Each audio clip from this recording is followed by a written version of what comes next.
पुण्य बृहस्पतिवार की ऑनलाइन आराधना प्रसारण में शिरकत कर रहे सभी विश्वासियों का दिल से इस्तकबाल और मसीही अभिनंदन। ज्ञात हो कि विगत 5 अप्रैल 2020 अर्थात खजूर प्रभुवार से हम सभी विश्वासी ऑनलाइन सेवाओं द्वारा अवश्य लाभान्वित हो रहे हैं। इससे पूर्व कि आज की आराधना संपादित हो, यीशु मसीह द्वारा उद्धार के मिशन से जुड़े अंतिम समय के महत्वपूर्ण घटनाएं जिसे यीशु ने अंजाम दिया तथा जिन्हें हम पवित्र सप्ताह में स्मरण करते हैं, वे इस प्रकार हैं। पहला, खजूर प्रभुवार अर्थात पाम संडे। इस दिन यीशु मसीह बैतनिय्याह गांव आए, जो यरूशलेम से नज़दीक का एक गांव है। वहां से गदही पर सवार होकर यरूशलेम विजय प्रवेश करते हैं। खजूर की डालियां और कपड़े बिछाकर भीड़ यीशु का स्वागत करती है। चेले भी साथ हैं तथा भीड़ होशन्ना का नारा लगाती है। चेलों के साथ मंदिर का मुआयना कर पुनः यीशु बैतनिय्याह गांव वापस लौट जाते हैं। पवित्र सप्ताह का सोमवार। दूसरे दिन यीशु पुनः बैतनिय्याह से निकलकर यरूशलेम मंदिर आए।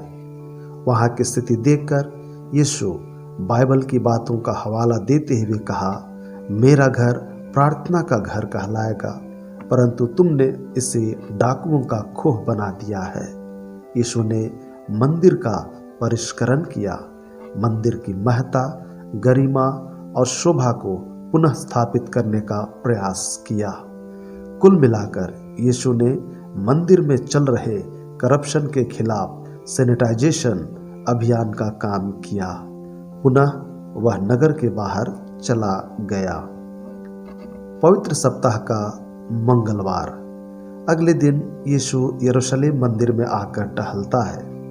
तब शास्त्री, फरीसी और पुरनिये उससे उसके अधिकार पर सवाल करते हैं कि तू यह काम किस अधिकार से करता है। यीशु ने उनका संज्ञान लिया। शास्त्री फरीसी यीशु की बातों से नाराज हो गए और यीशु के खिलाफ अब वे सभाएं और बैठकें बुलाने लगे कि उसे षड्यंत्र द्वारा कैसे पकड़ा जाए। यीशु वहां से निकलकर निकटवर्ती प्रदेश इफ्राइम को चला गया तथा जाने से पूर्व उसने लोगों को शास्त्रियों और फरीसियों से सावधान किया। पवित्र सप्ताह का बुधवार। यीशु पुनः बैतनिय्याह गांव आया। शमौन कोढ़ी के घर में भोजन करने बैठा। एक स्त्री यीशु के पैरों पर इत्र उंडेलती है। यीशु ने इस पर प्रतिक्रिया देते हुए कहा, इसने मेरे गाड़े जाने की तैयारी में पहले से मेरी देह पर इत्र मला है। यीशु के विरुद्ध षड्यंत्र चल ही रहा था कि शैतान यहूदा में समा गया तथा यहूदा इस्करियोती ने यीशु को पकड़वाने के लिए 30 चांदी के सिक्कों में शास्त्रियों फरीसियों के साथ यीशु का सौदा कर दिया। आगे बृहस्पतिवार, जिसे हम पुण्य बृहस्पतिवार के नाम से जानते हैं। चूंकि अब फसह का पर्व निकट था, यीशु ने चेलों के साथ अंतिम भोज की व्यवस्था के बारे चर्चा करता है। पतरस और यूहन्ना अंतिम भोज की व्यवस्था करते हैं। यीशु ने चेलों के पैर धोए। यहूदा इस्करियोती के पकड़वाए जाने के विषय इस दरमियान यीशु ने दूसरे चेलों के साथ चर्चा किया। यहूदा इस्करियोती वहां से उठकर चला जाता है। पुण्य बृहस्पतिवार को यीशु द्वारा चेलों का पैर धोना तथा चेलों के साथ अंतिम व्यारी की घटना प्रमुख है।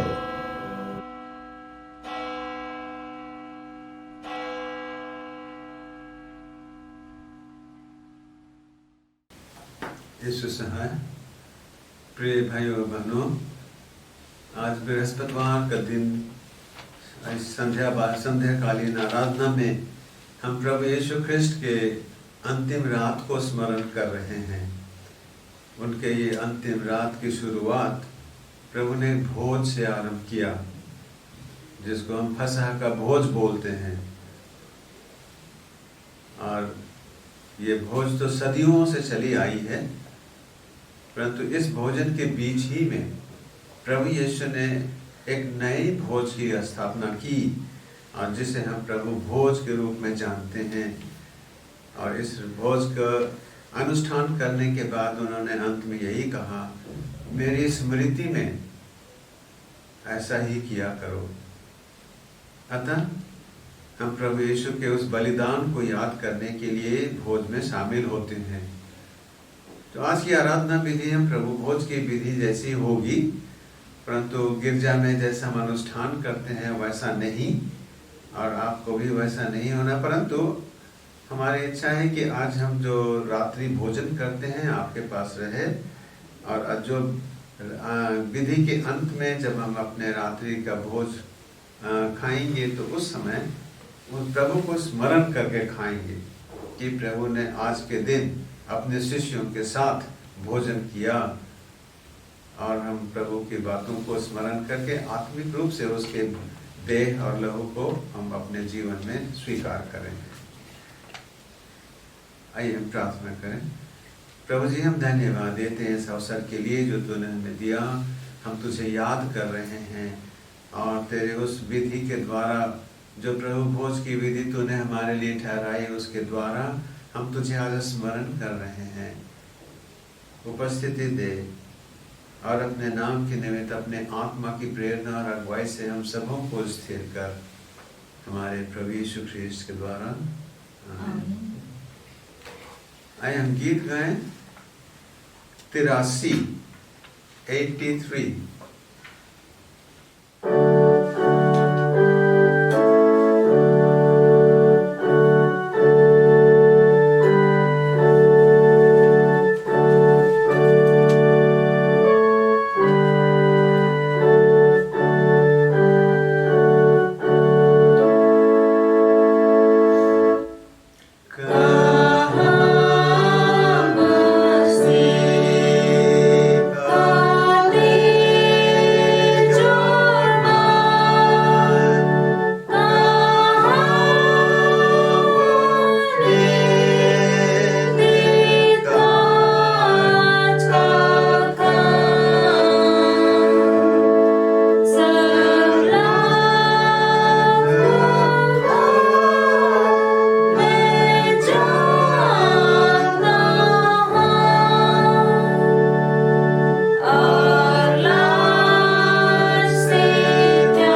प्रभु यीशु ख्रीस्त का अनुग्रह, ईश्वर का प्रेम और पवित्र आत्मा की सहभागिता तुम सबके साथ रहे।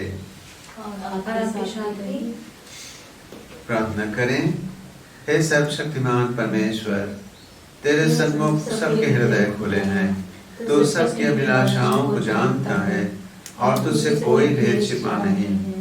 अपने पवित्र आत्मा की प्रेरणा से हमारे हृदय के विचारों को शुद्ध कर कि हम तुझसे पूर्ण रूप से प्रेम करें और योग्य रीति से तेरे पवित्र नाम की स्तुति करें, हमारे प्रभु ख्रीस्त के द्वारा। आमीन। सर्वशक्तिमान पिता, हम धन्यवाद करते हैं कि तेरे पुत्र यीशु ने अपने दुख सहन की पहली रात हमारे लिए इस अद्भुत सैक्रामेंट का अनुष्ठान किया कि वह तेरा उद्धारक मृत्यु का स्थायी स्मारक रहे। यह वर दे कि हम तेरी देह और लहू के पवित्र रहस्यों का ऐसा सम्मान करें कि हम उसके प्राण के फलों को अपने में पहचानें और अपने जीवन में उन्हें प्रकट करें। उसके द्वारा जो तेरे पवित्र आत्मा के साथ एक परमेश्वर अब और सर्वदा जीता और राज करता है। आमीन। हम पाठ सुनेंगे, पुराने नियम से पाठ जो निर्गमन की किताब से ली गई है और उसके 12वें अध्याय में।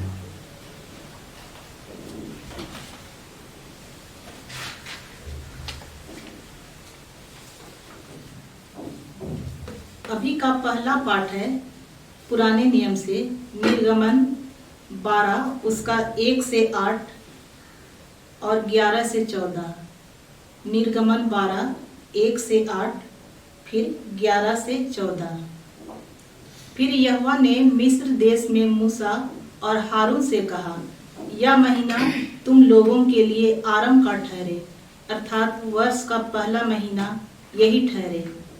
इस्राएल की सारी मंडली से इस प्रकार कहो, इसी महीने के 10वें दिन को तुम अपने अपने पितरों के घरानों के अनुसार घराने पीछे एक एक मेमना ले रखो। और यदि किसी के घराने में एक मेमने के खाने के लिए मनुष्य कम हो, तो वह अपने सबसे निकट रहने वाले पड़ोसी के साथ प्राणियों की गिनती के अनुसार एक मेमना ले रखे। और तुम हर एक के खाने के अनुसार मेमने का हिसाब करना। तुम्हारा मेमना निर्दोष और 1 वर्ष का नर हो, और उसे चाहे भेड़ों में से लेना चाहे बकरियों में से। और इस महीने के 14वें दिन तक उसे रख छोड़ना। और उस दिन गोधूली के समय इस्राएल की सारी मंडली के लोग उसे बलि करें।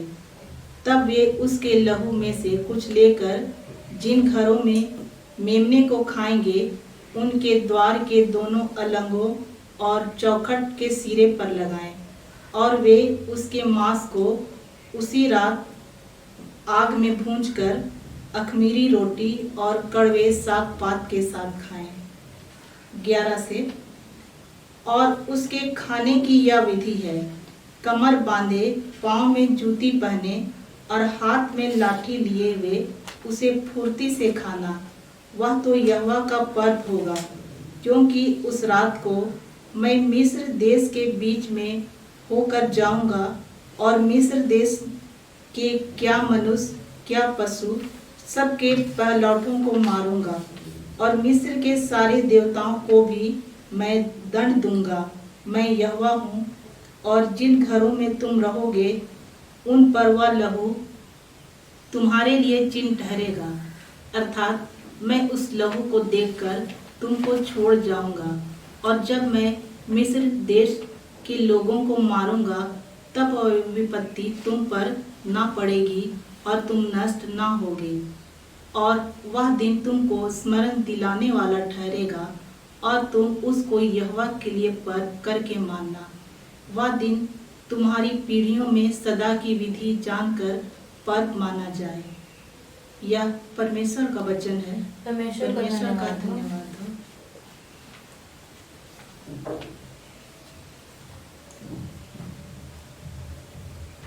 हम दूसरा पाठ सुनेंगे जो पौलुस प्रेरित का कुरिन्थियों के नाम पहला पत्र है उसके 11वें अध्याय में हमें मिलेगा। अभी के लिए ठहराया गया दूसरा पाठ वचन पहला कुरिन्थियों के नाम पौलुस प्रेरित की पत्री 11 अध्याय 23 से 29 पद तक। पहला कुरिन्थियों के नाम पौलुस प्रेरित की 11 अध्याय 23 से 29 पद तक। क्योंकि यह बात मुझे प्रभु से मिली और मैंने तुम्हें भी पहुंचा दी कि प्रभु यीशु ने जिस रात वह पकड़वाया गया रोटी ली और धन्यवाद करके रोटी तोड़ी और कहा, यह मेरी देह है जो तुम्हारे लिए है, मेरे स्मरण के लिए यही किया करो। इसी रीति से उसने ब्यारी के पीछे कटोरा भी लिया और कहा, यह कटोरा मेरे लहू में नई वाचा है, जब कभी पियो तो मेरे स्मरण के लिए यही किया करो। क्योंकि जब कभी तुम यह रोटी खाते और इस कटोरे में से पीते हो तो प्रभु की मृत्यु को जब तक वह ना आए प्रचार करते हो। इसलिए जो कोई अनुचित रीति से प्रभु की रोटी खाए या उसके कटोरे में से पिए वह प्रभु की देह और लहू का अपराधी ठहरेगा। इसलिए मनुष्य अपने आप को जांच ले और इसी रीति से इस रोटी में से खाए और इस कटोरे में से पिए। क्योंकि जो खाते पीते समय प्रभु की देह को ना पहचाने वह इस खाने और पीने से अपने ऊपर दंड लाता है। यहाँ तक क्या परमेश्वर का पवित्र वचन है। परमेश्वर का धन्यवाद हो। गीत संख्या 268। यह गीत तो हम लोग इसका राग नहीं जानते हैं, इसलिए जो जानी हुई राग में हम इस गीत को गाएंगे।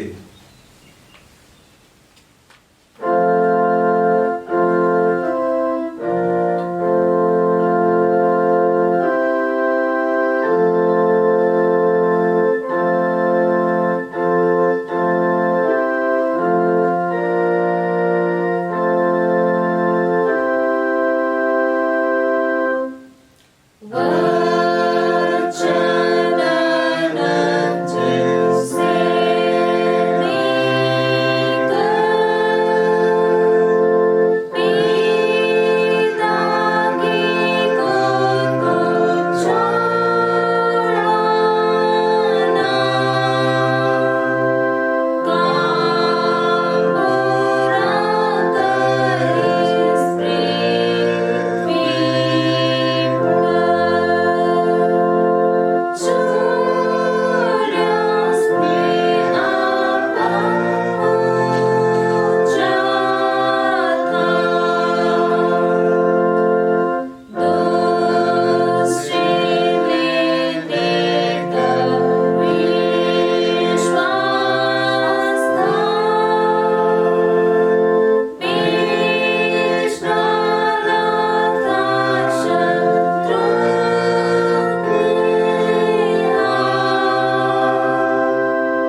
सुसमाचार पवित्र यूहन्ना रचित सुसमाचार के 13वें अध्याय में लिखा है और उसके पहले पद से आरंभ होता है। फसह के पर्व से पहले जब यीशु ने जान लिया कि मेरी वो घड़ी आ पहुंची है कि जगत छोड़कर पिता के पास जाऊं, तो अपने लोगों से जो जगत में थे जैसा प्रेम वह रखता था अंत तक वैसा ही प्रेम रखता रहा। और जब शैतान शमौन के पुत्र यहूदा इस्करियोती के मन में यह बात डाल चुका कि उसे पकड़वाए, तो भोजन के समय यीशु ने यह जानकर कि पिता ने सब कुछ मेरे हाथ कर दिया और मैं परमेश्वर के पास से आया हूँ और परमेश्वर के पास जाता हूँ, भोजन पर से उठकर अपने कपड़े उतार दिए, अंगोछा लेकर अपनी कमर बांधी और बर्तन में पानी भरकर चेलों के पांव धोने और जिस अंगोछे से उसकी कमर कसी थी उसी से पोंछने लगा। जब वो शमौन पतरस के पास आया तब उसने उससे कहा, हे प्रभु, क्या तू मेरे पांव धोएगा? यीशु ने उसको उत्तर दिया कि जो मैं करता हूं तू अभी नहीं जानता, परंतु इसके बाद समझेगा। पतरस ने उससे कहा, तू मेरे पांव कभी न धोने पाएगा। यह सुनकर यीशु ने उससे कहा, यदि मैं तुझे न धोऊं तो मेरे साथ तेरा कुछ भी साझा नहीं। शमौन पतरस ने उससे कहा, हे प्रभु, तो मेरे पांव ही नहीं वरन हाथ और सिर भी धो दे। यीशु ने उससे कहा, जो नहा चुका है उसे पांव के सिवा और कुछ भी धोने की जरूरत नहीं, परंतु यह बिल्कुल शुद्ध है और तुम शुद्ध हो, परंतु सब के सब नहीं। वह तो अपने पकड़वाने वाले को जानता था, इसीलिए उसने कहा, तुम सब के सब शुद्ध नहीं। जब वह उनके पांव धो चुका और अपने कपड़े पहनकर फिर बैठ गया तो उनसे कहने लगा, क्या तुम समझे मैंने तुम्हारे साथ क्या किया? तुम मुझे गुरु और प्रभु कहते हो, भला कहते हो, क्योंकि मैं वही हूं। यदि मैंने प्रभु और गुरु होकर तुम्हारे पांव धोए तो तुम्हें भी एक दूसरे के पांव धोना चाहिए, क्योंकि मैंने तुम्हें नमूना दिखा दिया है कि जैसा मैंने तुम्हारे साथ किया है तुम भी वैसा ही किया करो। मैं तुमसे सच सच कहता हूं, दास अपने स्वामी से बड़ा नहीं और न भेजा हुआ अपने भेजने वाले से। तुम तो ये बातें जानते हो और यदि तुम उन पर चलो तो धन्य हो।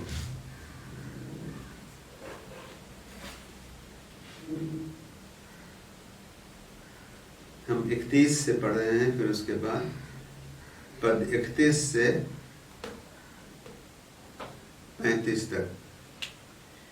जब वह बाहर चला गया तो यीशु ने कहा, अब मनुष्य के पुत्र की महिमा हुई और परमेश्वर की महिमा उसमें हुई और परमेश्वर भी अपने में उस महिमा करेगा, पर तुरंत करेगा।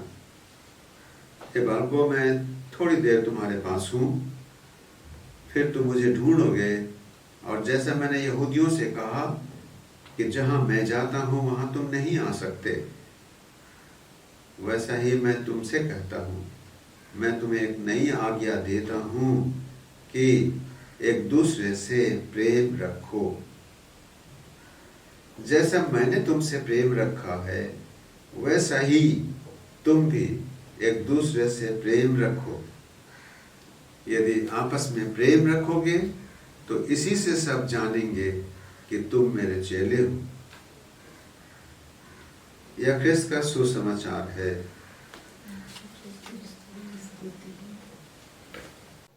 हम प्रार्थना करें। हे प्रभु, हमारे मन की आँखों को खोल ताकि हम तेरी व्यवस्था की अद्भुत बातों को देख सकें। तेरा वचन हमारे पाँव के लिए दीपक और हमारे मार्ग के लिए उजियाला हो, हमारे प्रभु यीशु ख्रिस्त के द्वारा। आमीन।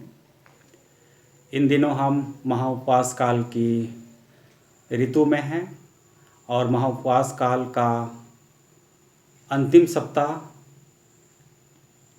अति महत्वपूर्ण सप्ताह होता है, जिसे हम पवित्र सप्ताह कहते हैं। आज पवित्र सप्ताह का पुण्य बृहस्पतिवार का दिन है, अर्थात प्रभु भोज स्थापन का पर्व है। पुण्य बृहस्पतिवार, जिसे अंग्रेजी में मॉन्डी थर्सडे कहा जाता है।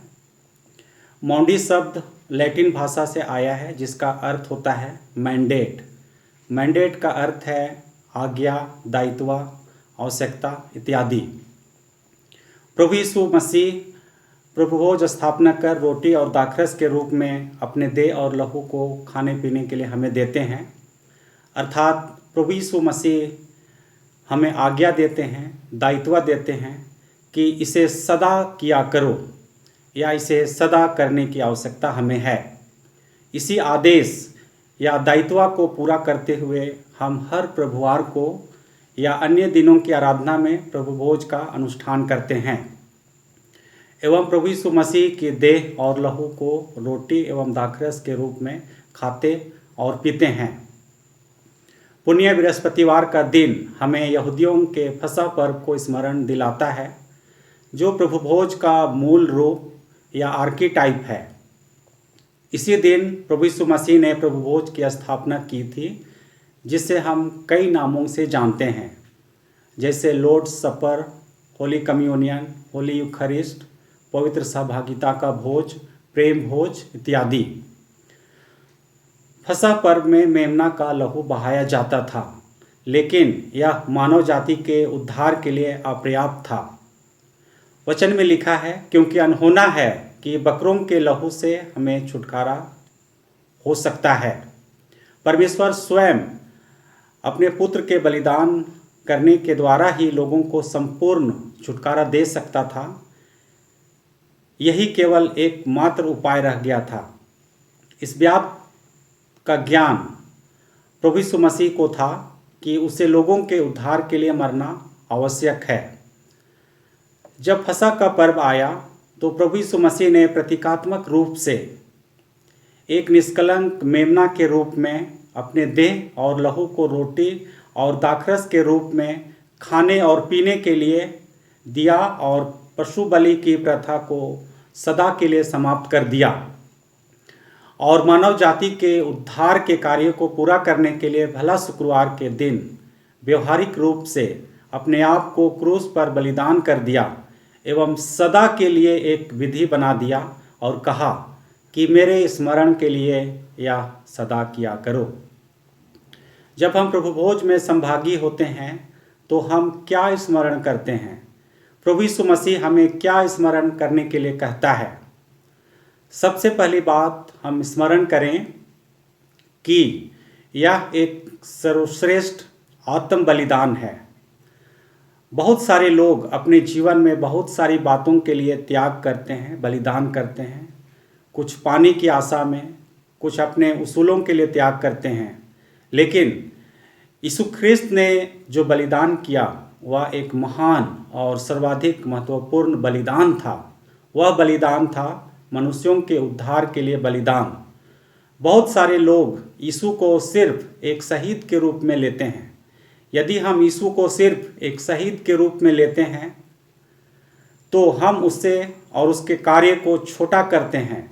स्तिफानुस, पतरस, पौलुस और अन्य महापुरुषों की मृत्यु को हम शहीद की मृत्यु कह सकते हैं, लेकिन यीशु की मृत्यु को हम शहीद की मृत्यु नहीं कह सकते, क्योंकि शहीद स्वेच्छा से नहीं बल्कि किसी के द्वारा एवं अपने उसूलों और उसके प्रति विश्वसनीयता के लिए मरते हैं। लेकिन प्रभु यीशु अपनी स्वेच्छा से मनुष्य के उद्धार के लिए मर रहा है। प्रभु भोज स्थापन के समय जो शब्द इस्तेमाल हुआ है उन पर हम गौर करें। लो, यह मेरी देह है जो तुम्हारे लिए दी गई है। यीशु हमारे मांगने से पहले ही अपने आप को हमें दे दिया। यह एक स्वेच्छा बलिदान है। यह एक स्वेच्छा दान है। हम प्रभु भोज स्थापन पर्व में स्मरण करें कि यीशु ने अपने आप को अपनी इच्छा से हमारे पापों के लिए बलिदान कर दिया। साथ ही हमें यह भी स्मरण करने की आवश्यकता है कि हमें उसके अर्थात यीशु के लिए अपने जीवन को देने के द्वारा एक छोटा बलिदान या त्याग करना है। वह है परमेश्वर की महिमा के लिए अपने को देने के द्वारा, साथ ही कलीसिया के कार्य के लिए, कलीसिया एवं परमेश्वर के राज्य की बढ़ती के लिए अपने आप को देने के द्वारा हम अपना त्याग और बलिदान कर सकते हैं। दूसरा, हमें स्मरण करना है कि यीशु ने मनुष्यों के उद्धार के लिए उत्तम बलिदान चढ़ाया। यीशु उस प्राकृतिक नियम और जैविक विज्ञान को जानता था कि जीवन को सिर्फ जीवन देकर ही बचाया जा सकता है। जीवन क्या है? हमारे मरणहार शरीर में खून के कण क्रियाशील हैं। यदि खून को हटा दें तो हमारा शरीर जीवन रहित हो जाएगा। मात्र हाड़ मांस का टुकड़ा और हड्डियों का ढांचा मात्र रह जाएगा। शरीर को बचाने के लिए या जिंदा रखने के लिए खून की अति आवश्यकता होती है। इसीलिए प्रभु यीशु ने स्वेच्छापूर्वक अपने जीवन को लोगों को बचाने के लिए दे दिया, अर्थात अपना लहू हम सबों के लिए बहा दिया। एक बार एक धनी व्यक्ति बहुत बीमार पड़ गया, यहाँ तक कि वह मरने पर था। उसे खून की आवश्यकता थी। एक जवान लड़के ने उस व्यक्ति को खून दिया जो उस धनी व्यक्ति के खून से मैच करता था। इस तरह वह धनी व्यक्ति बच गया। बाद में पता चला कि वह एक निम्न वर्ग का लड़का है, लेकिन उस मरते हुए धनी व्यक्ति को बचाने के लिए उस लड़के का निम्न वर्ग का होना या जात पात का होना कोई बाधा नहीं बना। इसलिए बहुत सारी संस्थाएं लोगों को रक्तदान या ब्लड डोनेशन के लिए प्रेरित करती हैं। कहा भी गया है, रक्तदान महादान है। एक बढ़ई के बेटे के खून से सारे जगत के लोगों को उद्धार मिला। प्रभु यीशु ने कहा, यह मेरा लहू है जो बहुतों के पाप क्षमा के लिए बहाया जाता है। बहुतों के लिए, इस बहुतों में हम और आप भी हैं। प्रभु यीशु मसीह ने हमारे लिए एवं आपके लिए अपना लहू बहाया। इस बात को हमें स्मरण करना है। तीसरा, हमें स्मरण करना है कि वह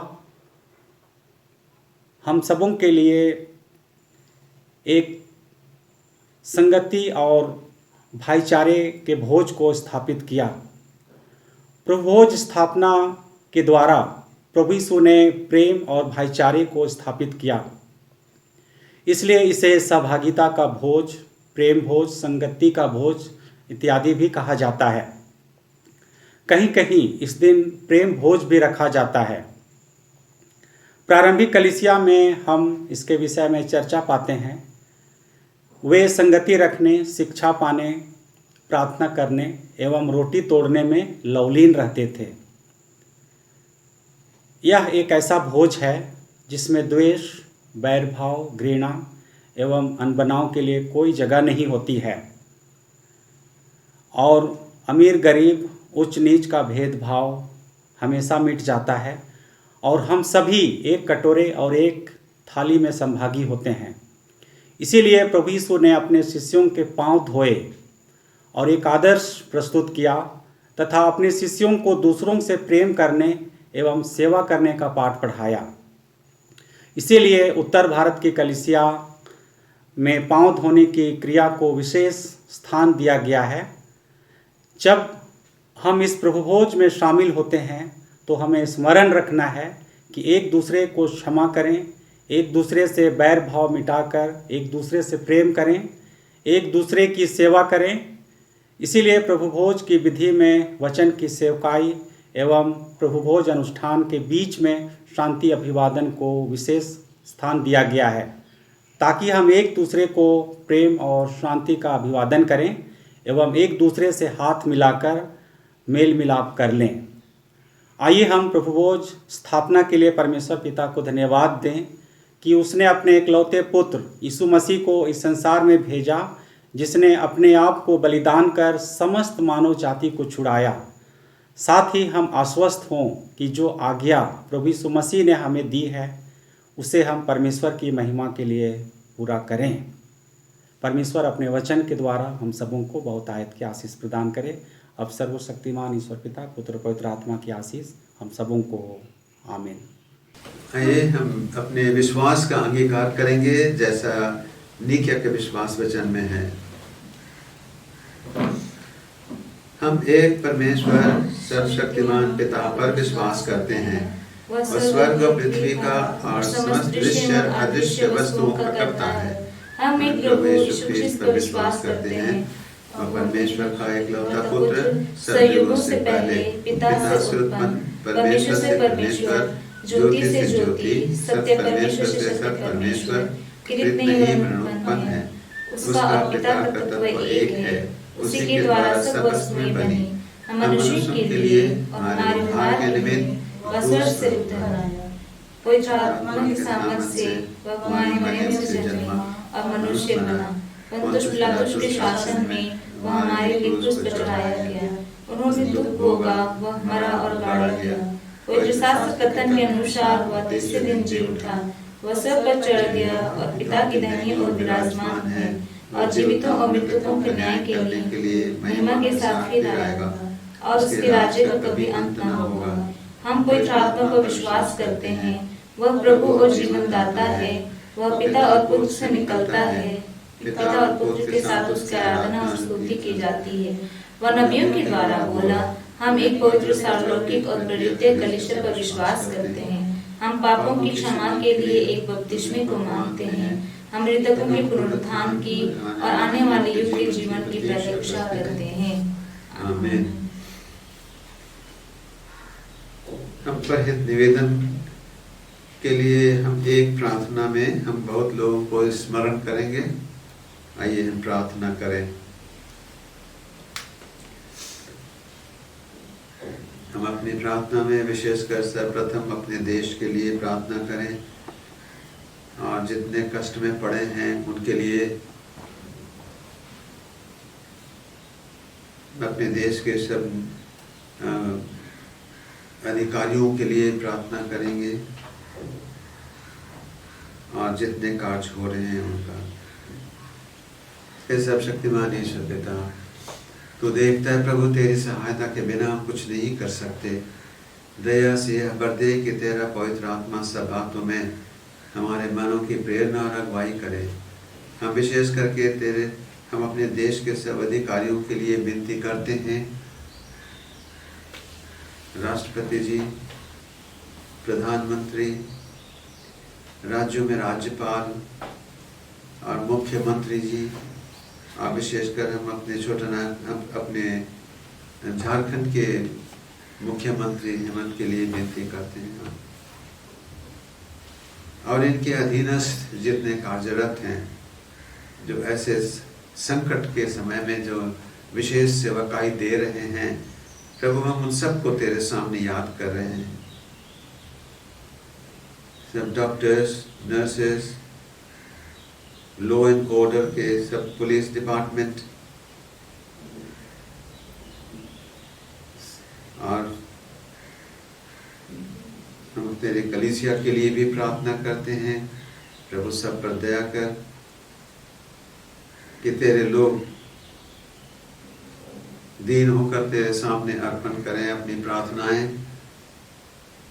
और जैसा तूने प्रतिज्ञा की है कि जब मेरे लोग दीनता के साथ मुझसे प्रार्थना करेंगे और अपने बुराई चाल छोड़ेंगे तो मैं उनके पापों को क्षमा करूंगा और उनके देश को मैं चंगा कर दूंगा।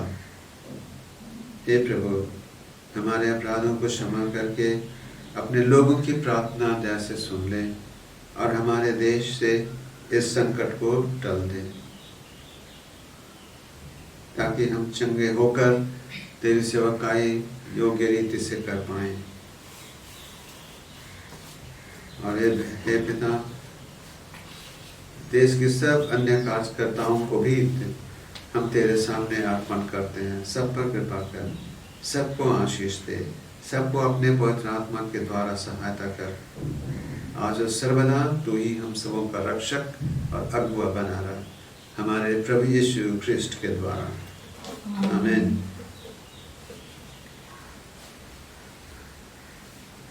आइए हम एक गीत गाएंगे, 200 गीत। हम अपने पापों के संबंध में प्रभु के सामने प्रार्थना के रूप में इसको गाएं और जाने कि प्रभु हमको अपने पास बुलाता है कि हम अपने पापों से पश्चातापी बनकर उससे क्षमा प्राप्त करें। 200 गीत।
अपने पापों का अंगीकार करें। हम परमेश्वर की कृपा से उसकी आज्ञाओं का पालन करने का और सब मनुष्यों के साथ मेल मिलाप और प्रेम से रहने का दृढ़ निश्चय करें। हे सर्वशक्तिमान परमेश्वर, हमारे स्वर्गीय पिता, हमने मन, वचन और कर्म से तेरे विरुद्ध, अपने साथियों के विरुद्ध पाप किया है। हमने अपनी अज्ञानता और दुर्बलता के कारण और जानबूझकर भी बुराई की है और भलाई करने में असफल रहे हैं। इन सब पापों के लिए हम सचमुच खेदित हैं और अंतःकरण से पश्चाताप करते हैं। तेरे पुत्र यीशु ख्रिस्त ने हमारे लिए अपने प्राण दिए उसी के कारण हमने जो पाप किए हैं उनको क्षमा कर।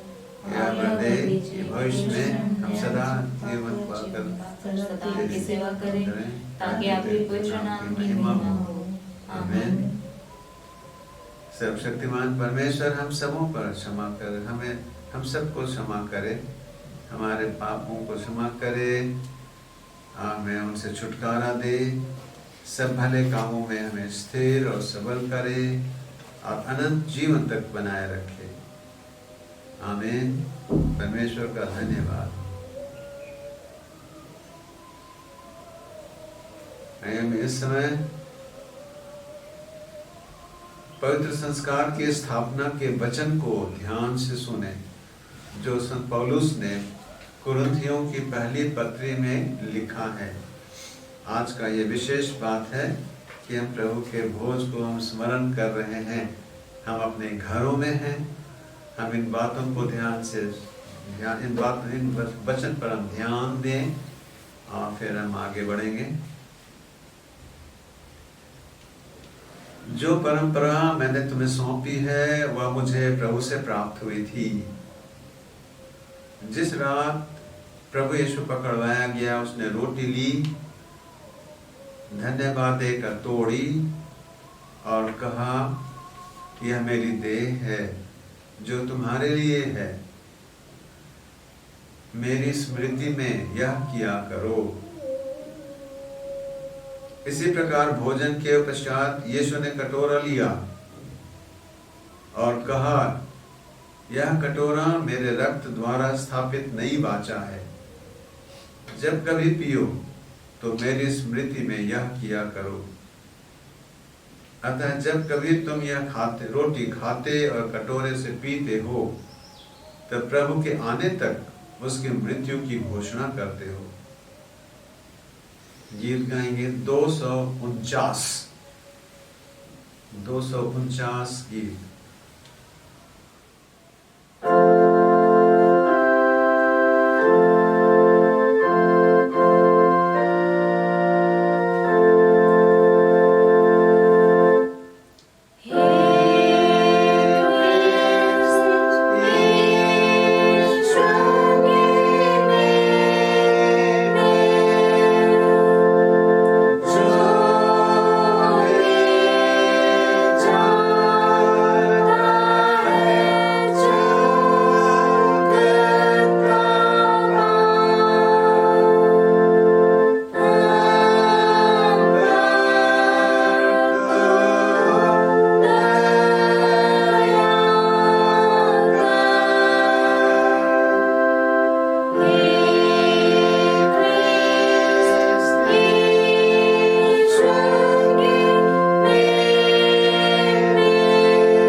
प्रभु की प्रार्थना करें।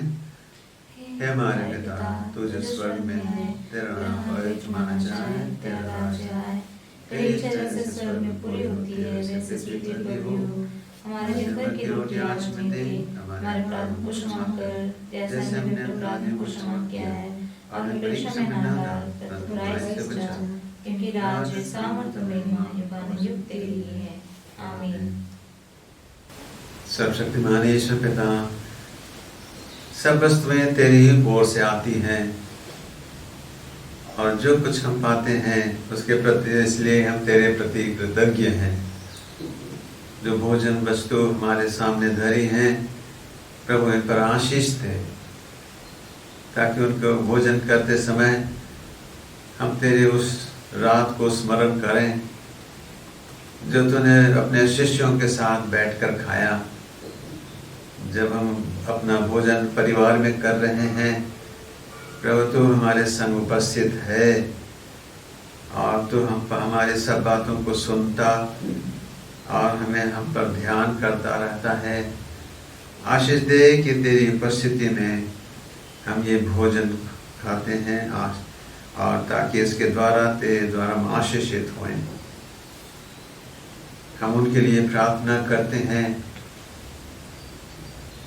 जो भोजन के लिए लालित हैं, उनके पास नहीं है, और जिनके लिए जो लोग उनके भोजन का प्रबंध कर रहे हैं उनको आशीष दे।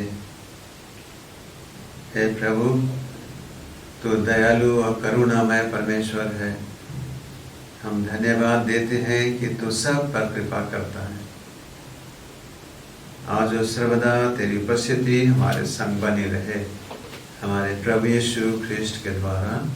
आमीन। परमेश्वर की शांति जो समझ से सर्वथा परे है, ईश्वर और उसके पुत्र हमारे प्रभु यीशु ख्रिस्ट की ज्ञान और प्रेम में तुम्हारे हृदय मन को सुरक्षित रखे, और सर्वशक्तिमान त्रिएक परमेश्वर पिता और पुत्र और पवित्र आत्मा की आशीष तुम पर हो और सर्वदा तुम्हारे साथ रहे। आमीन। प्रभु की आशीष हमारे भोजन पर रहे। हम इस समय भोजन कर सकेंगे और एक पद हम गा लेते हैं, उठ और खा, जो 272 गीत। हम एक पद और कोरस गाएंगे।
गुड फ्राइडे है और उसके लिए हमारे डायसिस के बिशप स्वामी राइट रेवरेंड बी बास्के उपदेश देंगे।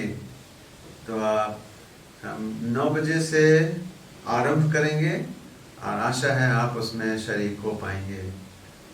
ये गुड फ्राइडे का है और उसके बाद ईस्टर के लिए भी इसी रीति से आराधना चलेगी 9 बजे से। तो आप घर पर ही रहिए, प्रभु की उपस्थिति में सकुशल रहिए। प्रभु आपके साथ है। यीशु सहाय। यीशु सहाय।